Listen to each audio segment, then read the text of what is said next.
बिस्मिल्लाहिर्रहमानिर्रहीम।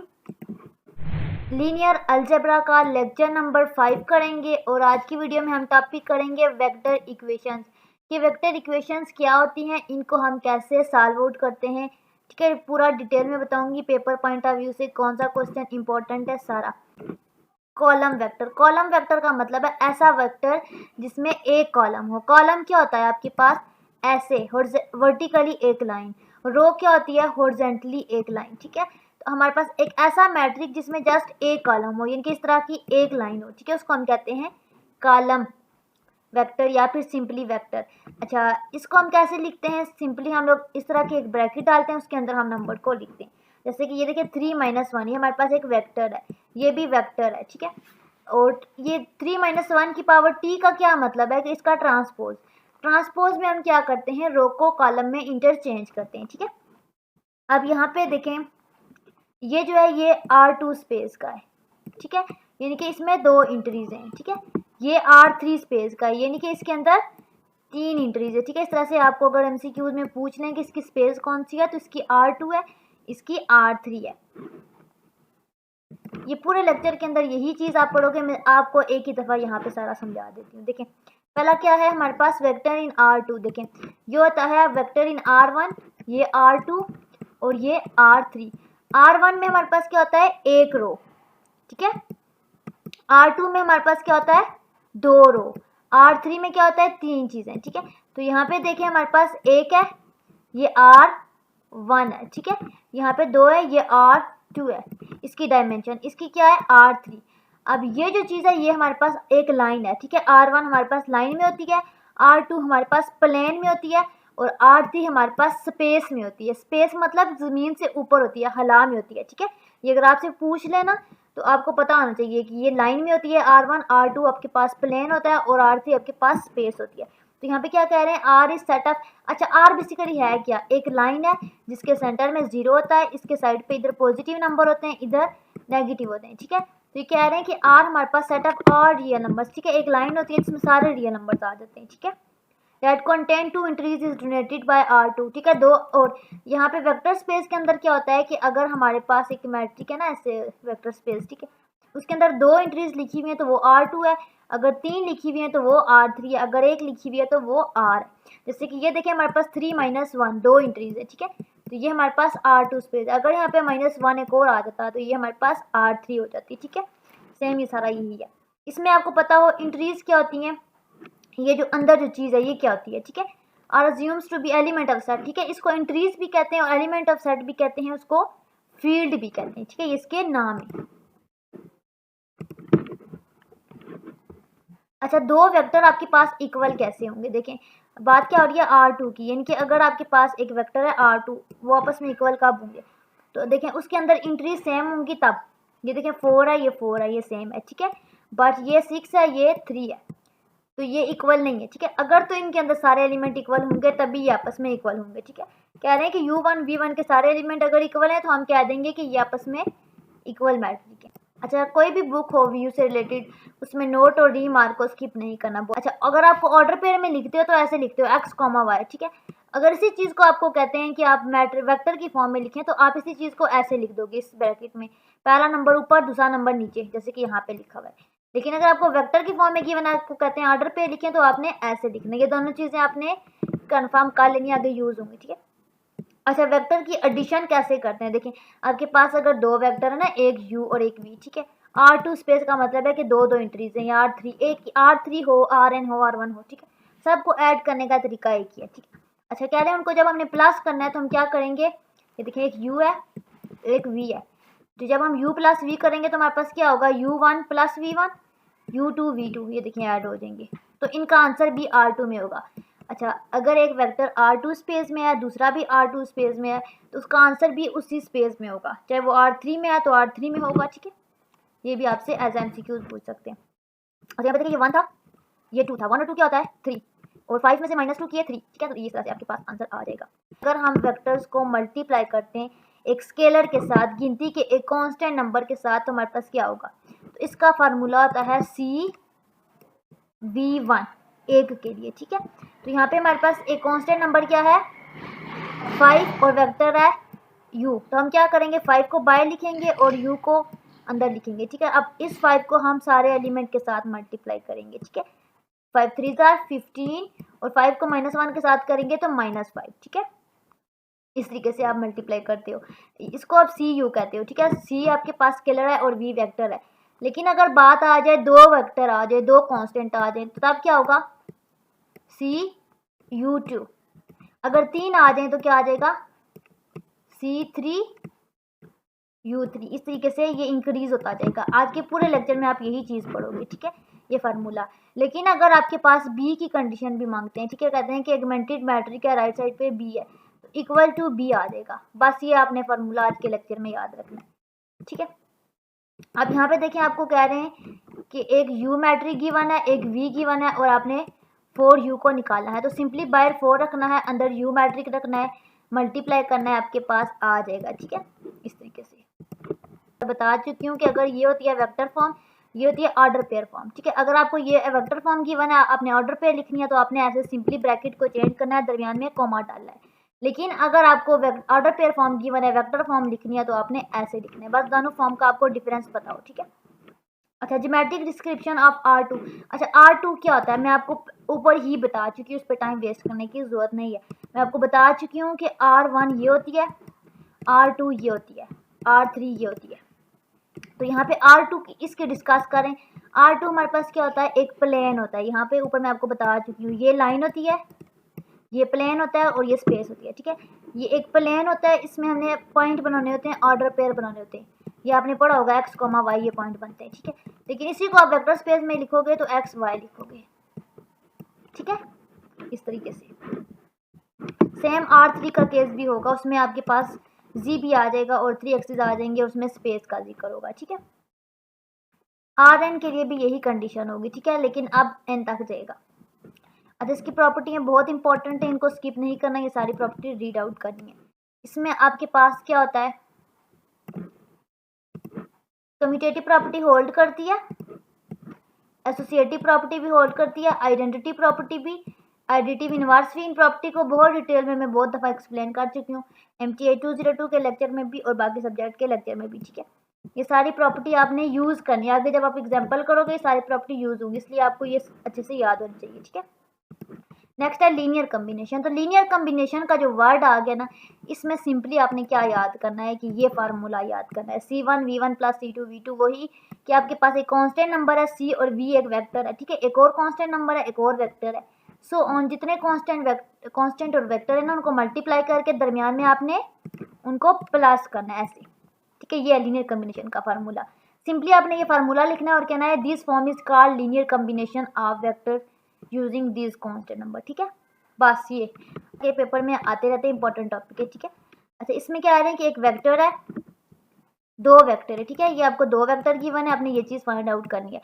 तो सिंपली आपने क्या करना है, 5/2 है ना, V1 की जगह पे आपने ये V1 लिख लेना है, ठीक है। तो जब आप 5/2 के साथ V1 लिखोगे, फिर -1/2 के साथ V2 लिखोगे, ये लिखोगे, तो आप 5/1 को पहले 1 के साथ मल्टीप्लाई करोगे, फिर नीचे वाले के साथ, सो ऑन 2 के साथ, 1 के साथ, ठीक है। तो डिफरेंट आउटपुट आ जाएगी, ठीक है।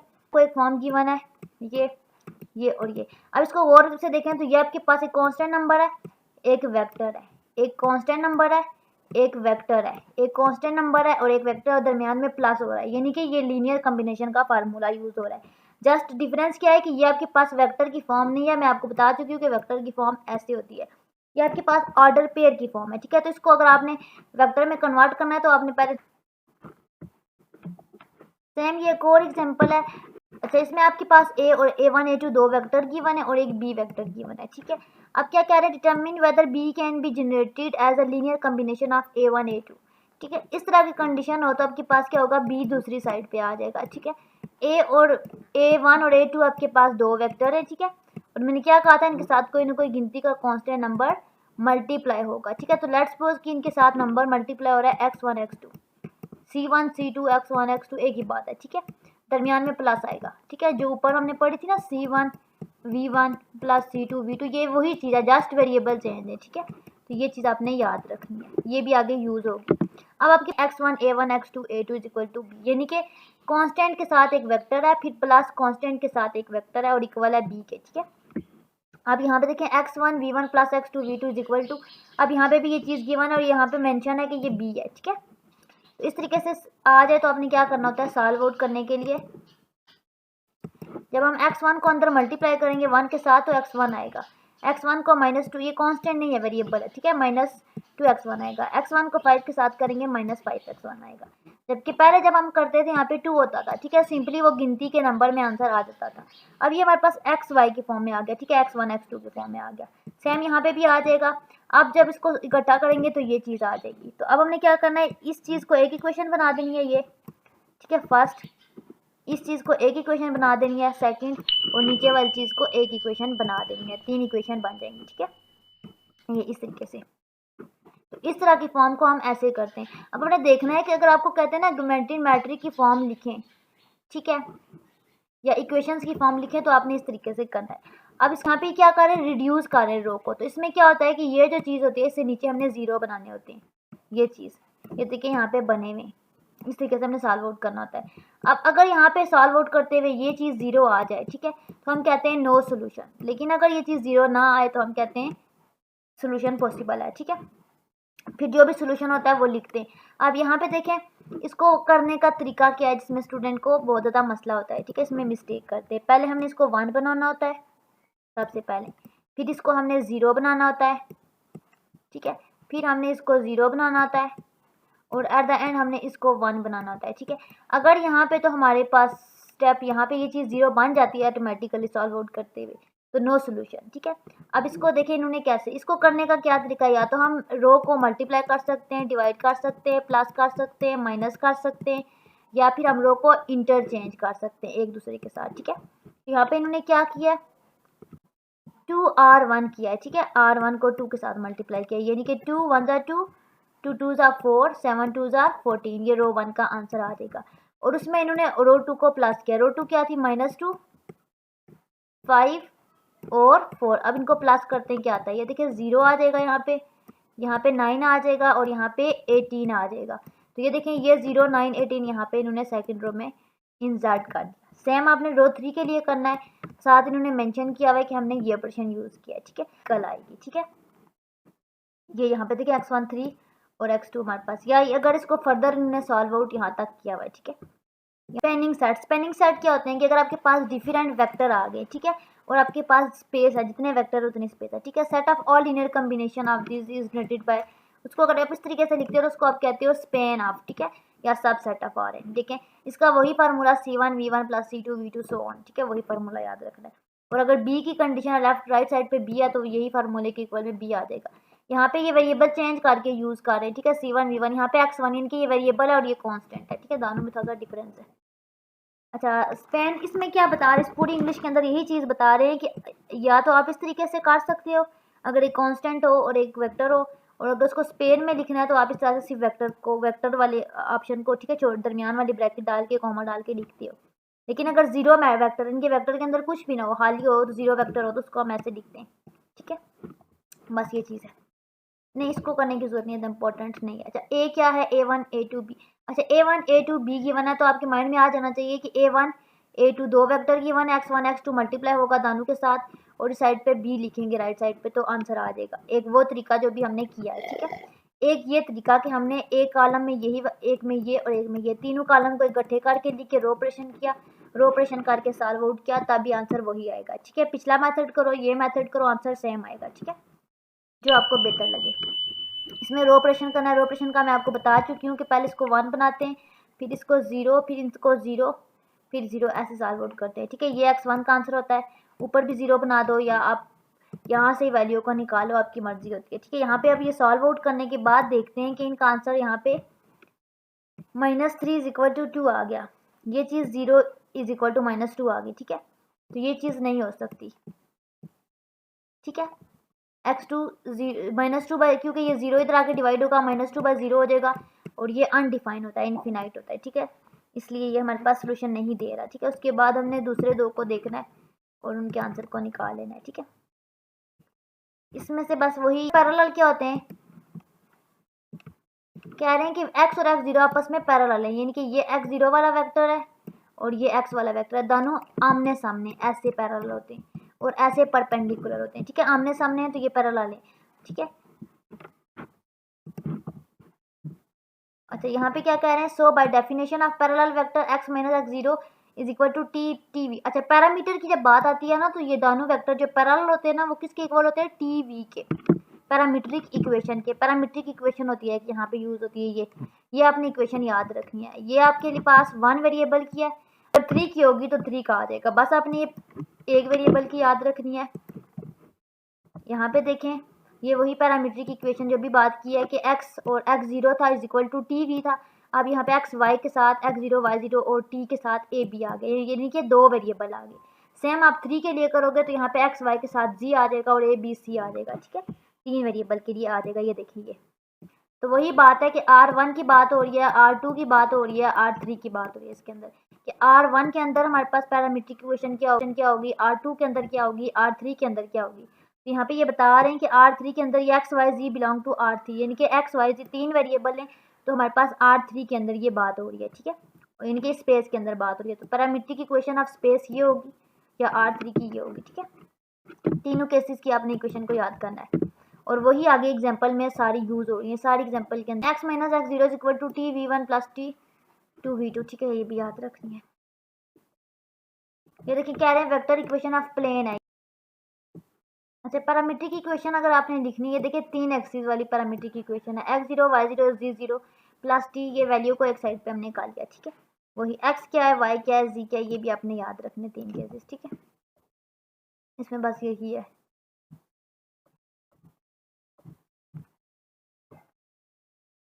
इस चीज़ की पैरामीट्रिक इक्वेशन फाइंड आउट करनी है। देखें एक्स वाई जी यूज हो रहा है तो ये सब सिर्फ प्लेन फाइंड आउट करनी है, ठीक है। इसके वाई प्लस यहाँ से x की वैल्यू निकाल लेते हैं तो बाकी साइड दूसरी साइड पे चल जाएगी, तो हमारे पास आ जाएगा x is equal to 5 plus Y minus 2z, ठीक है।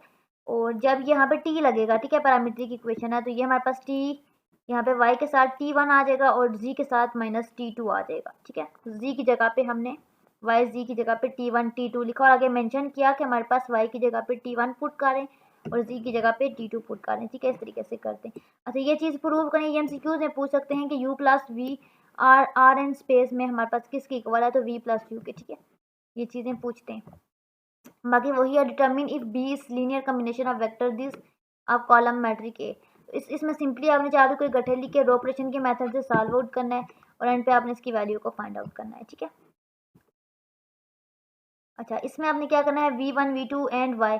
अच्छा, 2 वेक्टर की वन है, एक y इक्वेशन की वन है और आपने बताना है कि y की वैल्यू किस प्लेन में जनरेटेड बाय v1 v2। अच्छा, इसमें आपने ये करना है कि आपने दोनों वेक्टर को, ठीक है, करना है सॉल्व आउट। x1 लिख के इसके साथ x1 v1 plus x2 v2, ठीक है, इनको मल्टीप्लाई करना है, x1 x2 की फॉर्म में इक्वेशन आएगी, उनको इक्वेट करके राइट हैंड साइड पे ये लिखना है, सॉल्व आउट करना है और वहाँ से एक्स वाई की वैल्यू निकालने के बाद आपके पास जो भी फॉर्म आएगी वो एच की फॉर्म में आएगी, क्योंकि यहाँ पे एच यूज हो रहा है, ठीक है। फिर वहाँ से आपने एच की वैल्यू को निकालना है। सेम इस क्वेश्चन में भी एच भी यूज फाइंड आउट करना है और के भी फाइंड आउट करना है। यहाँ पे भी आपने एच फाइंड आउट करना है, ठीक है। ये आपका प्रैक्टिस वर्क है, ठीक है, आपने खुद करना है। यहाँ पे आज का लेक्चर एंड हो गया। आई होप कि लेक्चर आपको समझ आ गया होगा, बेनिफिशियल होगा। लेक्चर को समझने में आपको कोई मसला हो, ठीक है, कोई चीज़ समझ ना आई हो तो आप कमेंट सेक्शन में पूछ सकते हो। बाकी दुआ में याद रखें, चैनल को ज़रूर सब्सक्राइब करें। अल्लाह हाफिज़।